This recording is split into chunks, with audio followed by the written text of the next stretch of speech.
I'm here with a man who really needs no introduction. Certainly one of the greatest competitors the world has ever known. Now, about to lead his team to their very first Olympic Games. Oh, yeah. How's the team training coming, Mario? Oh, the team's training. She's good. Well, that's great. Now, the press seems to be focusing on Team Sonic as your primary competition. How are you going to handle that legendary speed? That's... Hey, all 323 of you. Welcome back to talking about major Mario spin-offs and refusing to cover the main games. The best show of all time. Last time we covered Luigi's Vancouver Crack Shack. And this time we'll be actually visiting Vancouver. Give me to 500 subs and maybe I'll cover those main ones though. I was gonna make a big video on Mario Golf. I miss when the Mario sports titles didn't suck dick. There was a roadblock pretty quickly though because I didn't really have any script ideas. My imagination kept drifting to a sports title I have a bigger chunk of nostalgia for. And thinking about it far more, these lips got far more to say. Wow, I am the redundancy queen. Talking about winter sports works out with my real life too, you know, because during the hot summer we were running the AC constantly over at the Izzy-Doodle Industry soundstage and it's froze over. As a huge Mario and Sonic fan, you better believe Tiny Drew wanted a crossover. Criminal Disaster Mind Yuji Naka and Normal Disaster Mind Shigeru Miyamoto, who were seen as the dads of their respective franchises at the time, had talks about doing a platforming game with both dudes around 2005, but they couldn't figure out a setting that would make the game click. When Sega got the Beijing Olympics license, the IOC wanted them to use Sonic's iconic cast, so Sega decided to go to Nintendo and ask to also use Mario and friends. Nintendo approved and helped them develop the game, feeling that the competition of the Olympics fit these two characters whose rivalry has been harped on to death by this point. You might say that sounds like total bull. If Miyamoto and Naka really wanted a good setting, you would think as creative producers that they would do their fucking job. Obviously I'm being disingenuous. Tossing ideas out and coming up with an intuitive great one that's worth pursuing just doesn't happen sometimes no matter how hard you slam your head against the wall. Like, think about how different Sonic and Mario's games are. Sonic is far faster and requires huge masses of terrain to cross with multiple routes to challenge your movement, although you often also slip into scripted set pieces, and many Sonic games also introduce multiple different characters with radically different playstyles. Meanwhile, Mario's slower pace allows for mechanics to be iterated on one at a time, and let you truly master them during your first playthrough of a stage. Not to say one is necessarily better than the other. If Sonic is a roller coaster park, Mario's like a museum pottery exhibit. This ain't chocolate and peanut butter is what I'm saying. Man, this Mario is delicious. Oh yeah, I love Sonic. They're just two different ways of designing a platforming game is what I'm saying. Not to mention Sonic's emphasis on crazy anime-ass storylines where teenage girls get AIDS and then the government shoots them in the head with a gun and then Eggman uses his piss to split the moon in half. Sonic kisses a human woman on the lips and resurrects after 3 days. His friends become Arab or suicidal Arthurian knights. There is the time he turned into a werewolf and gets freaking killed by an assassin after the first stage. And for any non-Sonic fans out there, only one of those was fake. Mario is always focused on saving someone from the dragon, with usually the only change-up being the setting. There's not much else to say about the plotline of these mainline titles. What I'm getting at is, if they earnestly tried a real platforming crossover with these pop culture video game titans, you would not get a Jimmy Timmy Power Hour without years of painstaking work between two development studios with very different philosophies. Honestly, little guy, this is probably the best you're getting. I'm Officer Olympic Winter Game. I mean, not that they're complaining, they're done. So what were my thoughts on this first entry? Nothing. I didn't play it. But I got the sequel for Christmas in 2010. I'd finished Mario Galaxy 2 and Sonic Colors earlier that year, so I was pumped to see more from my favorite characters. And I liked it. I was constantly playing this for a few months. Eventually I picked up its sequel later the next year too. But it's been a decade since I've played either, so if it's on the brain, let's explore them and see what I liked so much and if they hold up. Mario and Sonic, more like Dave's video game journey and Dork Acts. And I have a podcast where we talk about video games we all play simultaneously, kind of like a game club or a great meeting of the minds, as they say. It's called Post Game Clarity, which is really funny, and you can find it on YouTube, but also on any of the major audio streaming services. Genuinely, I love what we've been putting out on that project. Please go check it out. Depending on when this video comes out, we either will have or have a recent Pikmin episode of the podcast. So yeah.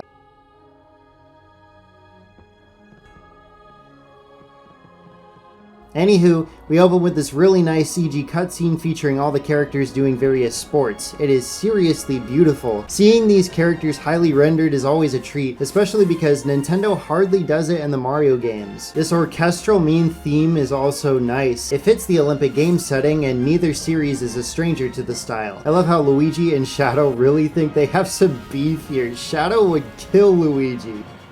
Mario and Sonic at the Olympic Winter Games! Bruh, aren't you supposed to be saying nouns? Like laser, spike, rocket, instead of fucking entire prepositional phrases? When you make a new file in this game, you get to pick a nation to represent. It is my pleasure to say that here at Izzy-Doodle Studios, we are partnering with the beautiful sovereign nation of Trinidad and Tobago. Yeah, let's get a lot of gold medals, guys. Before all the epic winter gaming, I just had to check the submenus and poke around, because there's a lot to mess with. Back in the day, you could use the forecast channel to have the in-game weather match your hometown, or even cooler, you could match with Vancouver, British Columbia, Canada, which meant hypothetically these in-game events could match the overcast or sunny or snowy weather that might have happened during the real Olympics. You also used to be able to check online leaderboards for various records set in the different events. Unfortunately, the Nintendo Wi-Fi connection stuff for the Wii has been shut down for a while since then, but that was really cool to look at back in the day. I don't think anyone told my Wii about it, though.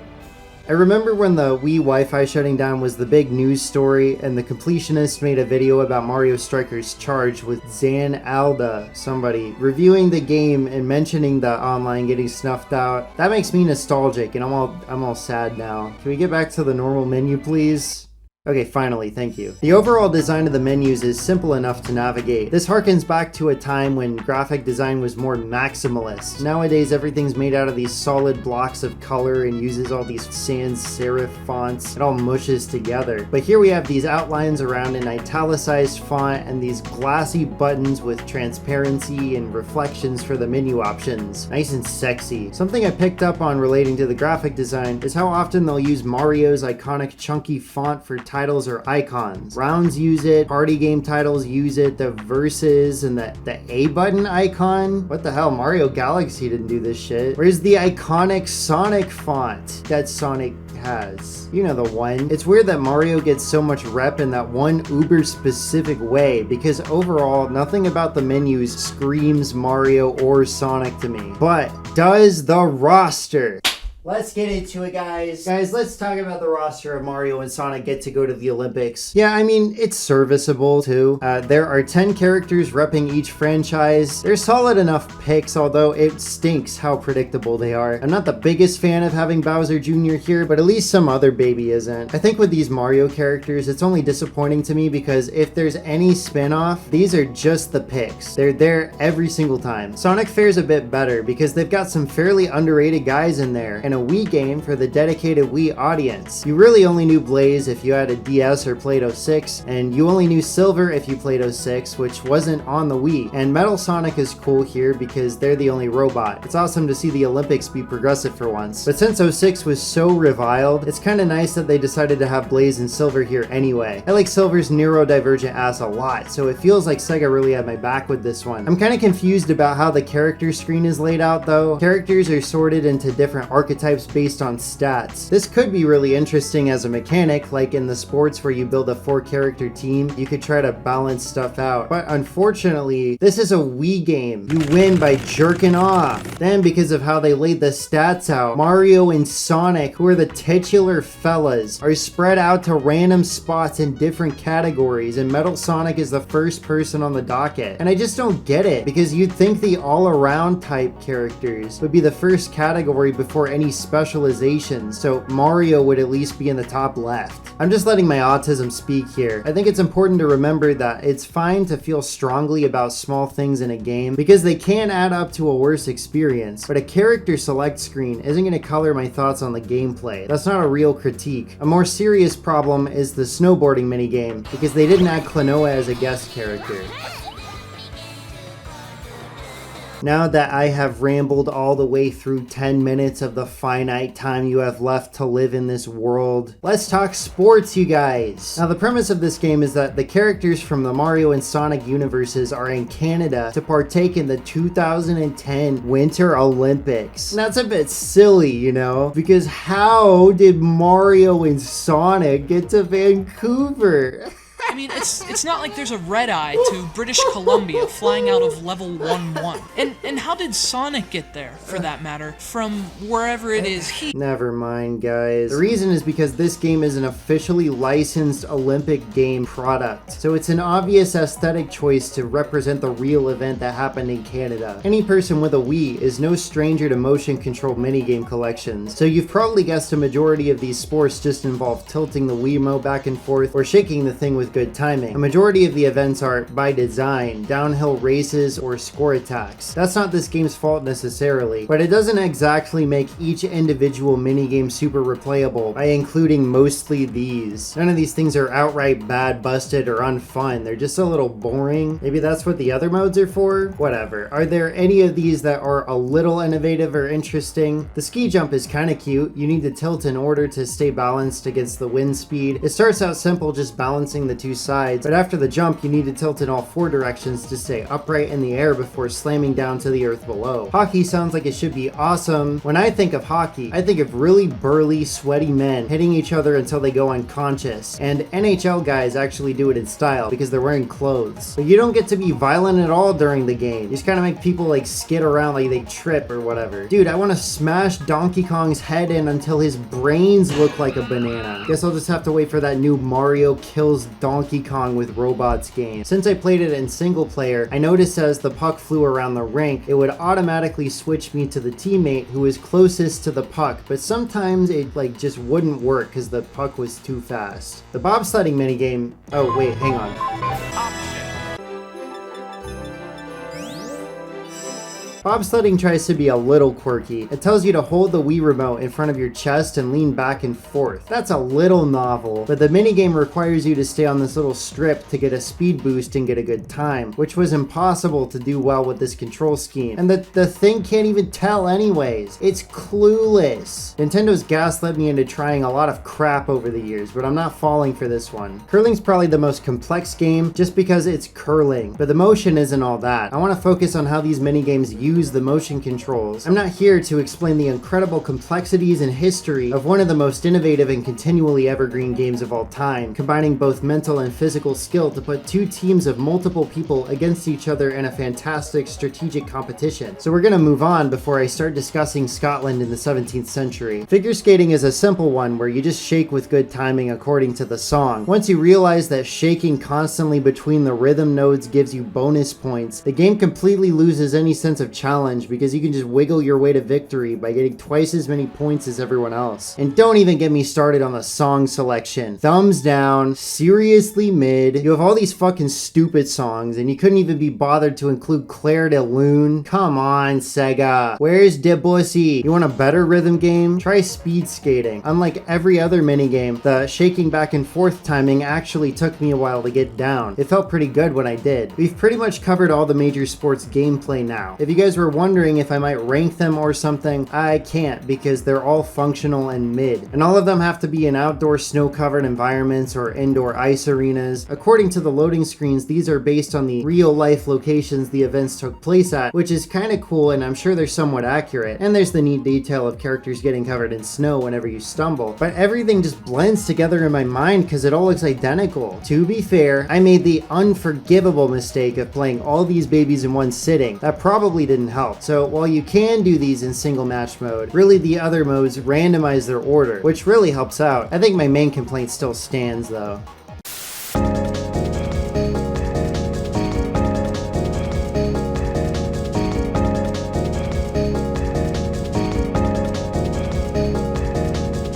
But the dream events, baby, let's talk about the dream events. These are versions of the sports that take place in Mario and Sonic World. This lets the mechanics get more complex, the scenery gets more diverse, colorful, and imaginative, and most importantly for a lot of people, fan service gets to smother every aspect of the presentation, so I'll get more mileage out of these. Even if the gameplay is the same as before, I can at least go off about what it's a callback to. First, we have a ski race in Seaside Hill from Sonic Heroes. The skiing feels too slow for my liking, and while the stage's emphasis on more open areas feels unique, it also leads to moments where I'd space out. It's not bad though, and seeing this obviously tropical setting covered in fake snow using resort equipment is so funny to me. Plus, Seaside Hill has one of my favorite Jun Senoue tracks ever, so that rocks. Like many dream events, Mario Kart's item blocks also appear here to shake things up. You can also recharge your character's little boost by collecting 5 rings or coins depending on the world. Those are another good shake-up to make these feel more gamey.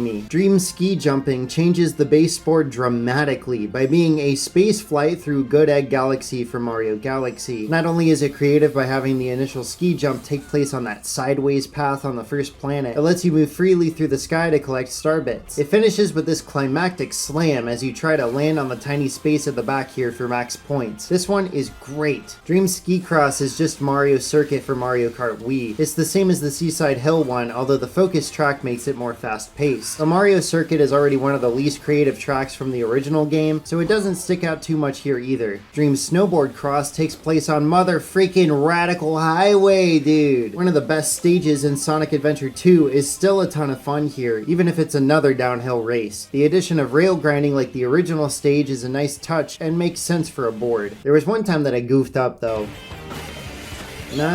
Wait, what the fuck? Hey, what? Dude, hey.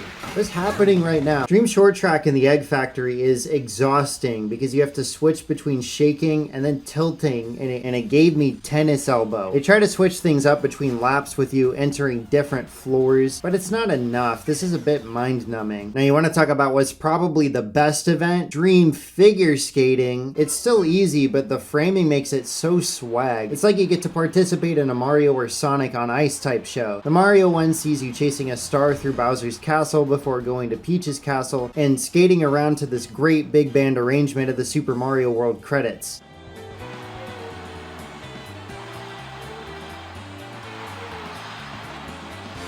The Sonic one has your team slowly collecting all the Chaos Emeralds in Eggman's factory while his theme from SA1 plays.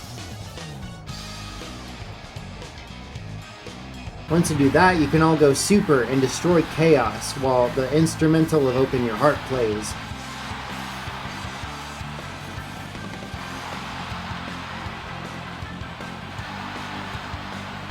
If I was in the crowd, I would be freaking losing it too. Dream Bobsleigh is a hilarious mishmash because it takes place at the Nocturnus Gate from Sonic Chronicles, the shitty RPG for the DS, that Sega legally can't use anymore because of the lawsuit from former Archie Comics writer Kenneth Penders. If you're not in the know, that sentence made no sense, and I'm sorry because I don't have time to explain here. It is a story worth looking into because Ken's a very interesting fellow who loves Knuckles, but he's crazy. Even beyond all that, they should have just said this takes place in a special stage, because this is just the Sonic Heroes special stages. Grab as many balls as you can, at least 2 if not more. Dream Ice Hockey is aesthetically really cool because it takes place in Bowser's castle, so you're skating on frozen lava, enemies can pop up in the middle of the rink, those sorts of shake-ups, and that's amazing, but it's still just the dorky ice hockey gameplay, so I don't want to sit through multiple games. Dream Curling is just bowling with extra steps because you have to do all the setup of curling to knock over bowling pins. The template of this game is still fun because those Scotsmen knew what they were doing back in the day, unlike some people. They say this event takes place in Sherbert Land from Mario Kart 64, also technically from MKWii. And I love how they took this empty, barren, desolate location and gave it some beauty. They set the event at night, which gives everything this beautiful blue palette, and the penguin fan service is off the charts here. Penguins are one of the most underutilized Mario species. I love Mario penguins so much. much. The last two events suck ass because they have nothing to do with anything. Dream Snowball Fight plays the music from Cool Cool Mountain from Mario 64. So you'd think the loading screen would say Cool Cool Mountain, right? Wrong! This is the Christmas Village, idiot. Yeah, isn't that so weird? And the event's just like a snowball fight. I don't even feel like talking about this. Dream Hang Gliding is in the Sky Gardens. And this location is actually just nothing. Clearly it's not based on Sky Garden, the track from Mario Kart Super Circuit, because all the enemies are floating egg ponds. And the music is Sky Sanctuary from Sonic and Knuckles. So is this supposed to be Sky Sanctuary? Then where is the Death Egg? Where is the classical Greek architecture? The controls don't even work in this minigame. Maybe I was doing something wrong, but the empty environment where you just shoot until the game ends makes me not care about my performance. This should have been like the room up in the sky for Mario 64, or maybe the Sandbird room. Overall, there were some duds, but the dream events are freaking sweet. I love the creative usage of classic locations. These are definitely the highlights of the game, and I wish that there were more. Ideally, they'd be the entire game, but we already get why they couldn't do that. I've mentioned this several times throughout both previous sections, but it's really the music that imbues these sports with any real sense of energy, since the gameplay is consistently floaty. So let's get into it. It's time for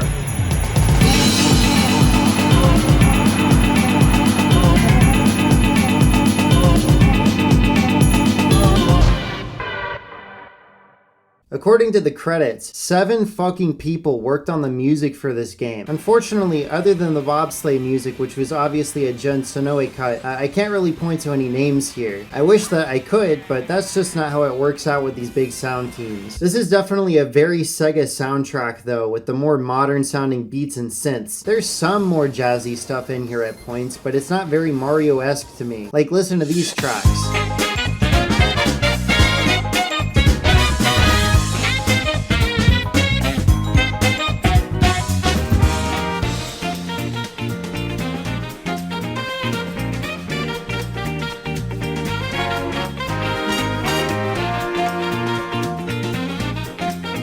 It's just got a different sense of rhythm to it. I kind of wish some of the Nintendo composers were able to add to this project. That would have been an arguably even cooler crossover than this game. They most likely just had no time on their hands though. This is also evident in the fact that the Sonic music seems to mostly come from the original games. Meanwhile, every Mario song is clearly remixed except for the star theme. Apparently, they can get the likenesses and 3D models of the characters, but Nintendo refused to send Sega an MP3 file. Let's get a negative out of the way. The results theme pisses me off. You should be celebrating your placement in an Olympic sport, and it just sounds completely freaking goofy.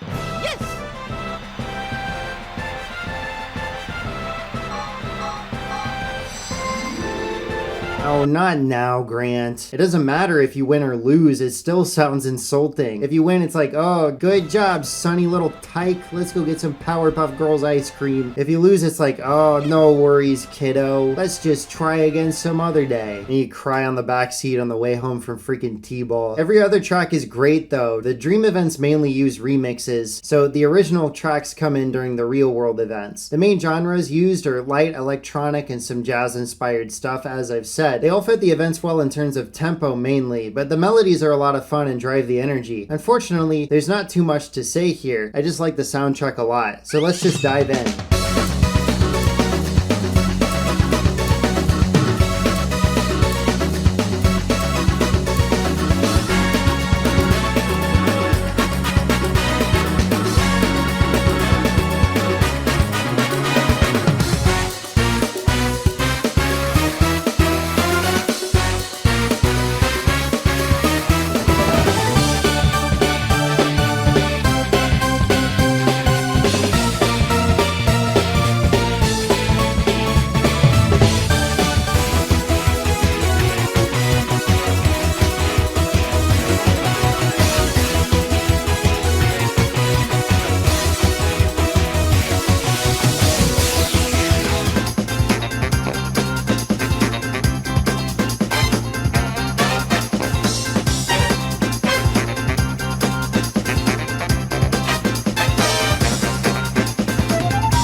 think a lot of the menus for the various modes have some great tunes as well. So let me show those off too before we dive too deep into the party stuff.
Pretty catchy, huh? Unfortunately, none of the party modes add much to the experience. Balloon Attack lets you throw balls to get points, Wheel Challenge adds point bonuses and a leader to go after in the sports, and Panel Flip grants you a number of spaces to move to try and claim board territory. Those are all really bare bones and get dragged out by the fact that you still need to sit through loading screens and fanfare for all the games you do between rounds. They all take forever and aren't that fun. I thought this section would be a bit longer in the script, but it turns out I only needed one paragraph to cover what took up 40 minutes of my freaking time.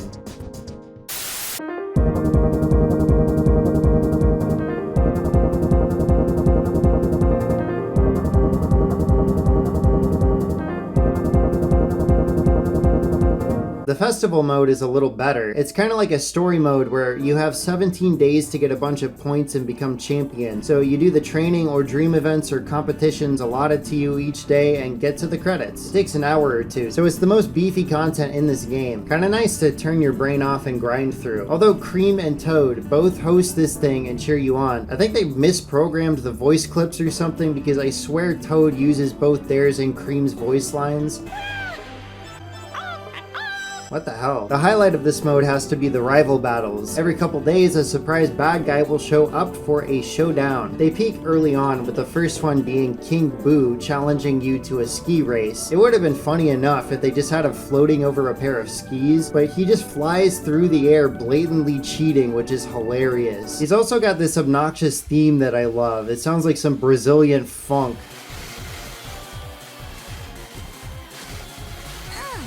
The whole femme fatale thing clicks for Rouge's figure skating, and Jet being from the Sonic Riders series makes his snowboard race work out too. After that, it sucks because King Boo gets used again. What does this guy have to do with whatever he did? And who is Big Bullet Bill? At least get it right and call it a bonsai bill, or get more creative and give it some goggles. E123 Omega just standing there when they lose is good, but the event has nothing to do with him at all. I do like the use of Dry Bowser and some Dry Bones as a team for ice hockey, but you could see the problem there. The concept just starts out so strong and gets less interesting by the encounter. Then the mode just kind of ends. The last big thing you can do in this game is go shopping in town. You get these points that slowly build up as you play a few events. Or you could get a generous donation from another nation. There's a music shop that's always out of stock by the time I leave, a clothing shop where you can get stuff to customize your Mii, which personally, it is so disappointing that you can't play dress up with the actual characters. If I'm a 10-year-old, if I can play as Mario or Sonic, I'm not using my Mii. But there's this library that is by far the most utterly fascinating inclusion in the game. You can purchase chapters out of a bunch of books to learn some information about the history of Canada being represented in the branding for these Olympics, Canada itself, the cartoon mascots for the games, who honestly could have been playable characters, and a whole host of facts about each event, like if it was new that year, its history, techniques, etc. This is where I have to make an argument that this game is worth owning now. Sure, yeah, it is a boring motion game collection that doesn't have as much replay value as I seemed to think it it did when I was younger. I probably just didn't have many other options. And sure, it relies on the fan service to sell itself, even though that's barely in the game. But the representation of all the sports, the arenas made for them, and deliberate explanations of so much history around the real world event that this serves as a commercial for, this basically makes the game into a strange case of preservation of real human culture through a video game in a way I feel like we don't see very often. On top of being a way to kind of check in and see where Wii games were at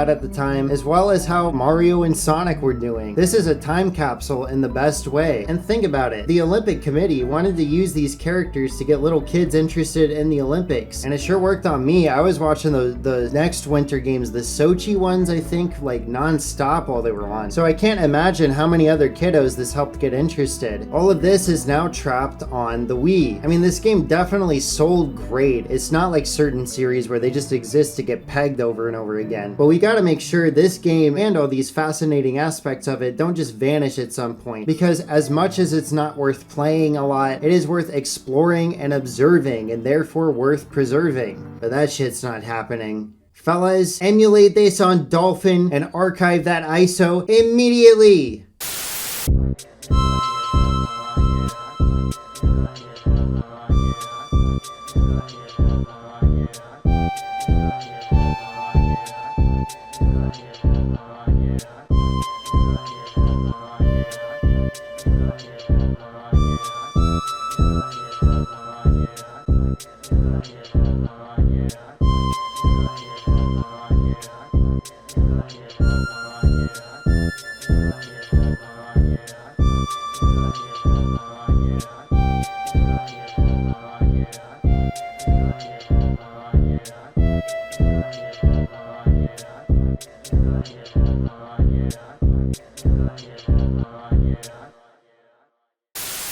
Hey, remember earlier when you didn't like, comment, and subscribe? Well, the backlot's still frozen over, and we gotta keep moving here. So we're shooting on location for right now. Mario and Sonic games were doing well after the first couple, so they kept going and released Mario and Sonic at the London 2012 Olympic Games. Mario and Sonic at the London 2012 Olympic Games! Man, these titles are just gonna keep getting longer, huh? It's got this yellow cover, which I don't personally mind on its own, but I can't say it looks great on the shelf next to all the white spines. It always makes me think I precision pissed on it while sleepwalking or something. I got this game when my grandma took me to GameStop one day. She actually wanted to get it because it had horse riding on the cover. I think I also convinced her to get Mario Party 9 for me during that trip, which was a massive win for me because I rarely got new games at that point. Listen, dunk on these mid-party games all you want. I mean, that's what I'm doing here today. But they'll always be nostalgic for me.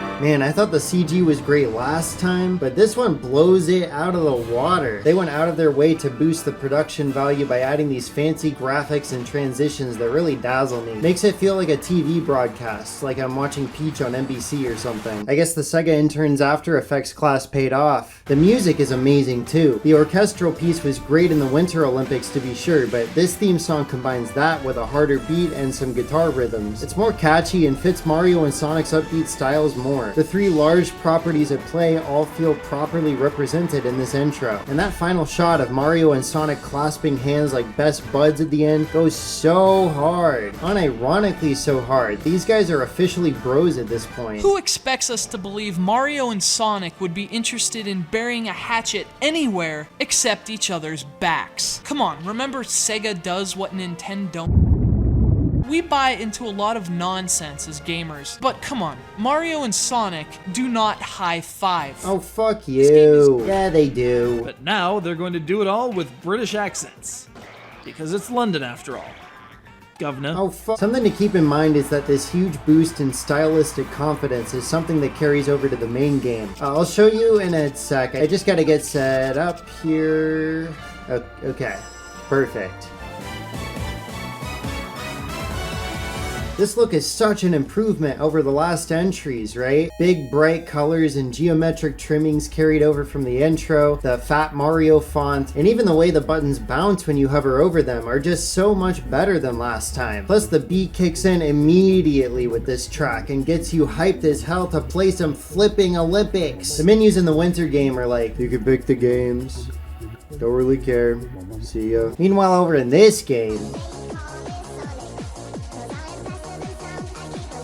Sonic the Hedgehog, das it's much more streamlined too. On top of all that, the last game laid out everything in rows, but the main modes were larger, so to pick anything else you had to really squint at the buttons for a second. This game makes all the options the same size and puts them in a vertical list, far more pleasing to me. I liked the whole fruit is your arrow thing they were going for last time, but this keeps a bold look while being far more efficient. Sure, there's less overall options than last time, but I'm okay with that. If this London party thing is somehow able to be more substantial than 3 whole party submodes that had to load an entire other menu just to get to them, then that's fine. Stinks it seems like the shopping town is missing now, if this bonus mode preview is anything to go off of though. But all that stress melts away when I hear that beautiful options menu theme. I don't even want to mess around with any settings really. I just want to chill and zone out to this. Like imagine hitting a roach to this song and getting really high. Then your stupid friend hovers over all the options with their Wii remote. That horrible beep noise makes you have a panic attack. Video games were a mistake. This bump in presentation carries over to a lot of the events in that they get more ambitious with the character acting, how the bodies are animated, and have more timings to memorize for better performance. Or they just have more of an opportunity to be more involved, longer minigames. Sometimes. And I want to stress, sometimes. There are absolutely still plenty that are just shake the Wii remote to win. You know, because it's a Wii minigame collection, and you win by jerking off in front of someone with consent. There's even more in this one where you need to shake in a specific rhythm for at least part of the game. Canoeing is an obvious example, but you also do it at the start of things like discus throwing or the long jump to charge your character up. I also like how it's used in the swimming race where you need to shake more slowly so you don't run out of stamina. And Sonic wears a life jacket because he can't swim. Cute.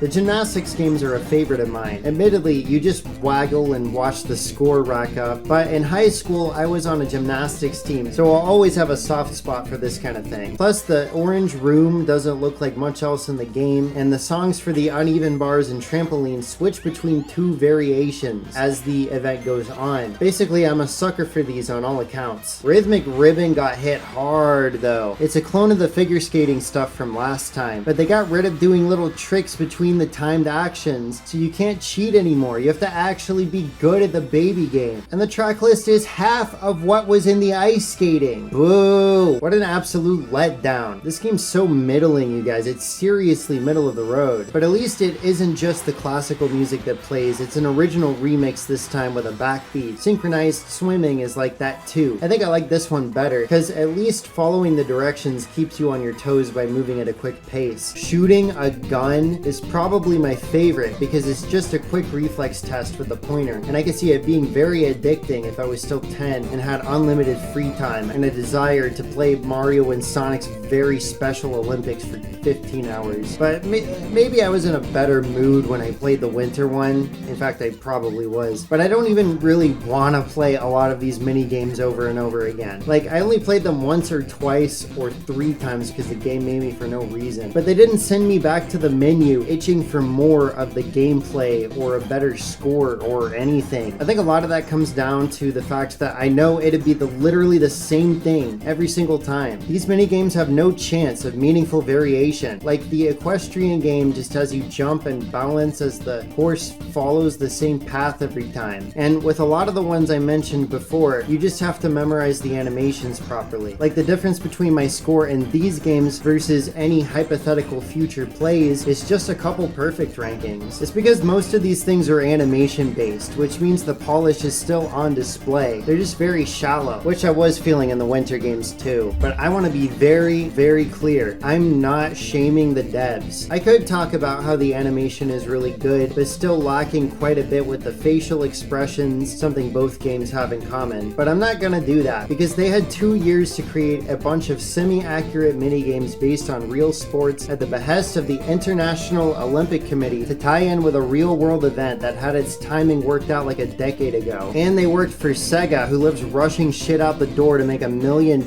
because a blue guy is on the box. But also, Nintendo's involved, and they're gonna sue the pants off of Sega if they have to ship a bunch of overtly broken games. So I don't blame them for making a bunch of very linear little thingies, because I really do want to praise the great presentation in this game. It does elevate things beyond purely mediocre, but most of these real world events are just not worth it. There's still a few left over, so what about the more in-depth and dynamic stuff? Table tennis, badminton, volleyball, soccer. Wait, sorry, I forgot we're in the UK. What I meant to say was soccer. These ones range from very boring to just bad. We've all played Wii Tennis before, but imagine if you had a special power shot that charged up over time as you return hits. I just described all three of these. And soccer is like if ice hockey was even worse, because you can't just pass back and forth. The ball has to float slowly through the air every single time you kick it. There's literally nothing fun about this to me. These mini games are hilarious though, because if you don't like one, you can just quit back to the main menu and it loads up pretty much instantly. Like even the game's saying, yeah, I don't blame you. Sorry.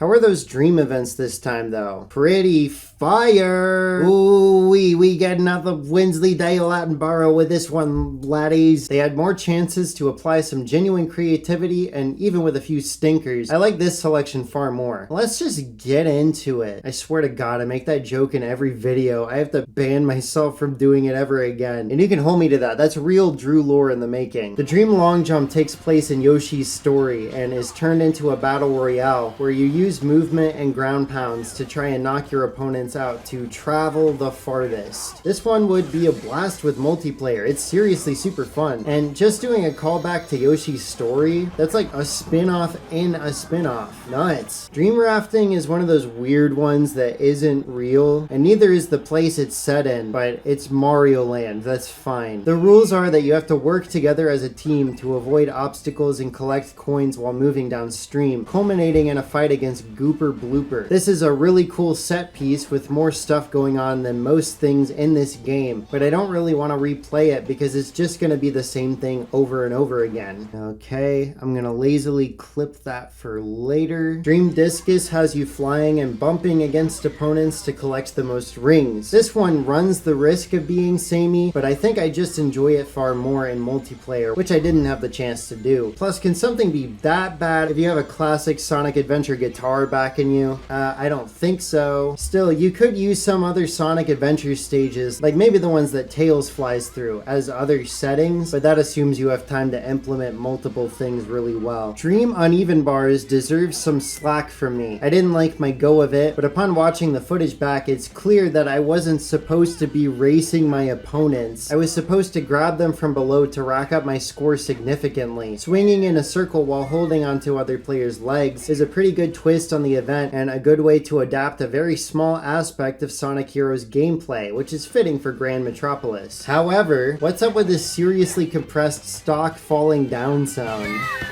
Dream Hurdles is so easy, but still so fun. It takes place in the Battle Rock Galaxy, specifically on the Top Man ship, where you fight the Top Man. You remember that one, guys? The Top Man? It automatically rotates, so you need to jump over hurdles around your rivals, hitting these panels to speed the thing up or reverse the rotation to switch things up. Shells even pop in to make things trickier. They showed that in the intro, where Tails slipped on one and broke his spine. The minigame is really fast and frantic, even though there was no chance that I was gonna lose. The music speeding up along with the stage is a great addition too. Dream Equestrian is in Moo Moo Meadows from MK Wii. Lots of Mario today. It gets set up with a short cutscene where Kamek wants to destroy all these Yoshi eggs to keep a random Toad from getting them because they're small and petty and pathetic. But you just have to make it to the end without hitting too many obstacles. This is a really cool set piece with more stuff going on than most things in this game, but I don't really want to replay it because it's just going to be the same thing over and over again. Okay, I'm going to lazily clip that. Dream Sprint has you rolling in a ball down the Bingo Highway. It is a simple race, but I love the casino stages in Sonic. It's always been one of the series' most standout level themes, and say what you will about Bingo Highway, but it's always looked so cool to me with all the amazing neon lights.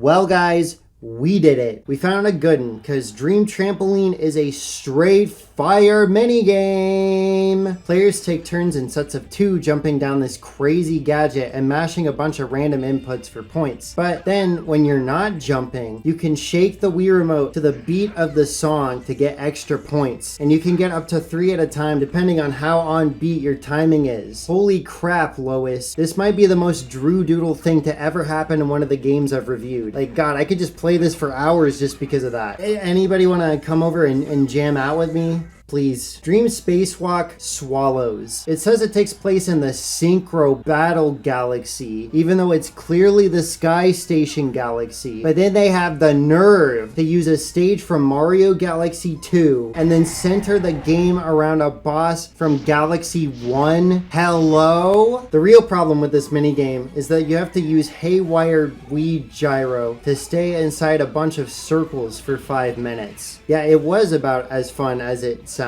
I hate this minigame. Dream Fencing is in Ocean Palace. I don't know why there's 3 Sonic Heroes levels repping Sonic here, but whatever. Probably playing these in one sitting. This is just hitting each other until one of you wins. I don't really know how I affected much of the game, really. I just kind of floundered my way to victory. Very boring. Plus, we already saw Seaside Hill stuff today. I'm just not feeling the aesthetic right now. So we had a couple of dampers to close this out, huh? Well, overall, I still think this is a more vibrant and dynamic set than the winter games. The highs are incredibly high here, and you know what? The lows aren't even as low as before. There's one that actually sucks, and the rest are okay at worst. Good on you, devs. The reason you play all these events is to get scratch tickets to use in bonus mode. Oh, I love gambling. Here, you scratch to get new outfits or songs. Come on, I'm gonna win it all, baby. But that's really all there is to this mode. One of my favorite things is spending my money on games of chance. You can use your misfired cards to still buy things, which is a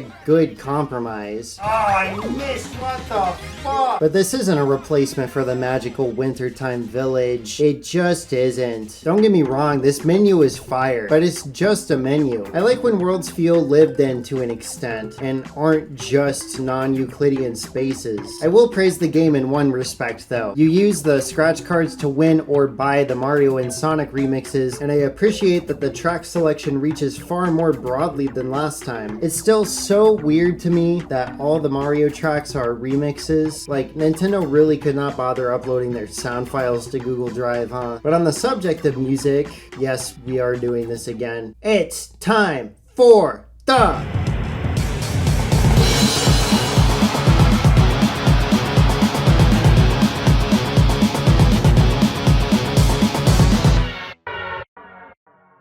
The overall musical direction is the same, if not extremely similar to last time. There were far more trumpets and saxophones and jazzy guitars in this entry compared to the Winter Olympics, which really preferred its bright synths, most likely to reflect that change in weather. However, there definitely still are plenty of bubbly synths in London's score, which is fitting because we're literally in the United Kingdom, so it's good to hear some bumpin' beats a la 1990s Eurovision. Here's some of my favorite funky tracks from this game.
Can't forget about all the jazzy stuff going on in this game too, though. Those tracks are just as great.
I think with the larger jazz influence, the soundtrack feels closer to a true middle ground between Mario and Sonic's general musical styles, and I think they were on the right track with this entry. Before I get deep into it, let's just squeeze a bunch of London party tracks in here. This mode has a catchy main theme that plays as you explore London at several times of day, some nice music to go along with the little game show intermissions, and some fun wacky minigame music for the mode's exclusive party games.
As I alluded to earlier, this is a party mode framed as a game show hosted by Toad and Cream again. You run through the miniaturized streets of London, kicking off party games or rival battles, and doing Olympic events whenever Big Ben says so. The ultimate goal is to use stickers you win to fill out these pages, hopefully doing it first. I do really like the concept of this. In fact, we talked a few minutes ago about how there was a struggle to find the right crossover setting for these guys. Here's my pitch. If you like tripled the amount of dream events, doubled the town events, and had maybe 3 to 5 real world cities to use as maps, boom, there you go. Mario and Sonic go around the world, or whatever Nintendo decides to call it, have them develop it so it's all good to go. All the 90s gaming disciples would eat it up as a little party game. Everyone wins. All the criticism I'm about to dish out mainly comes as a result of this mode being in the Mario and Sonic at the London 2012 Olympic Games game for the Wii family of systems. While there are plenty of intricacies to the mode, like plenty of original minigames, or fighting all the rivals when they pop up, or experiencing any number of random question mark effects on your sticker sheets, meh.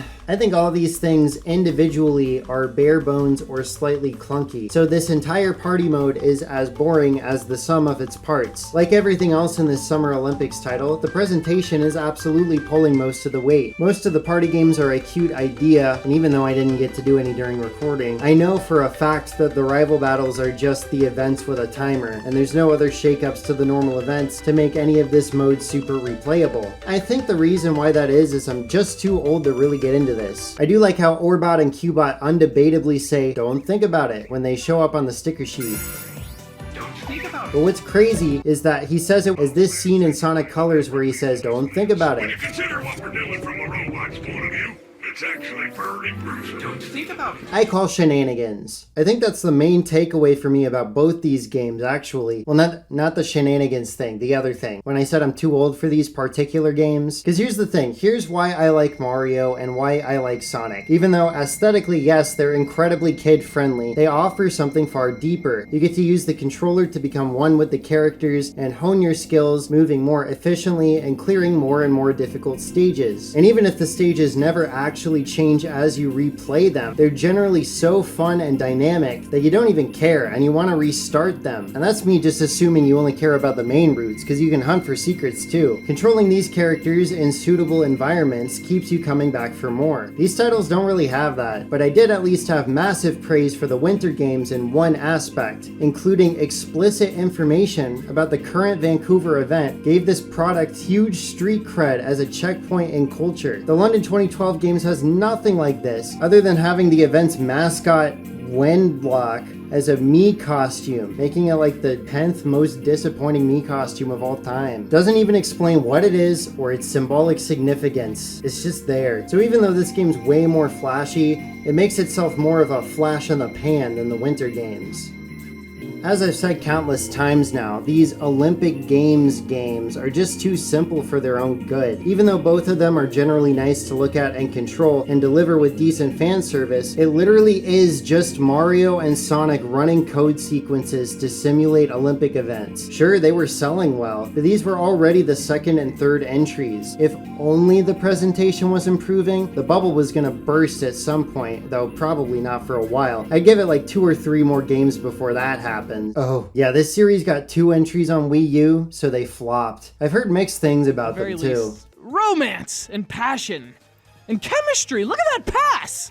Sorry, Mario, but your princess is about to be in another castle. Why does all your footage have muted color correction? But that's the Wii U. Nobody owned that thing. The Switch had a much larger install base right out of the gate. Plus, we've been using it for like 6 years now, so we could get another 3 or 4 entries. I mean, yeah, let's go. Mario and Sonic go to Tokyo. Dude, this is awesome. Let's check it out. Mario and Sonic's friends are in the hospital. Uh-oh. Yeah, so this game came out in 2019 to precede the 2020 Tokyo Olympics, just like all of these games have done. There wasn't any reason to do anything different with this title. The International Olympic Committee, Sega, and even Nintendo couldn't predict a worldwide pandemic. These real-life Olympic Games were inevitably delayed, but they eventually happened in 2021. The people of Japan were not happy about it, protesting the shit out of them, and fair enough, they should not have been happening yet. I think Nintendo and Sega probably agreed with the protests to some degree, but I think more so they probably just didn't want to get anywhere close to touching a controversy this big and political and real. So they took the series out back and shot it in the head. Like Waluigi when he shot targets with a gun in London. I don't know, there's always the possibility this series could come back, but I think everyone involved licensing the games, making the games, and playing them, we're all just over it. We're all just over this. But honestly, I don't get why they didn't at least try to continue selling the Tokyo game while we were all stuck inside. You know, like, oh, Mario and Sonic are getting their exercise, why don't you do it with them? Or when the 2021 event eventually happened, if they wanted to, they could have kept going. They had an angle, unlike the real life competitors who had to be kept in their rooms all day so that they didn't sleep with each other.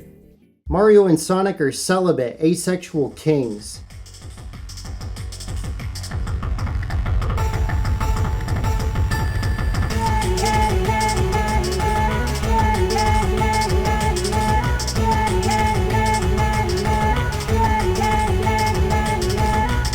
The more it stays the same, the more that it will change.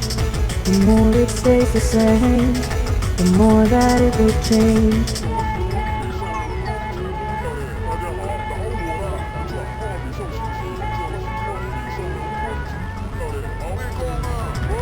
Never faded, now I'm not faded. Never faded.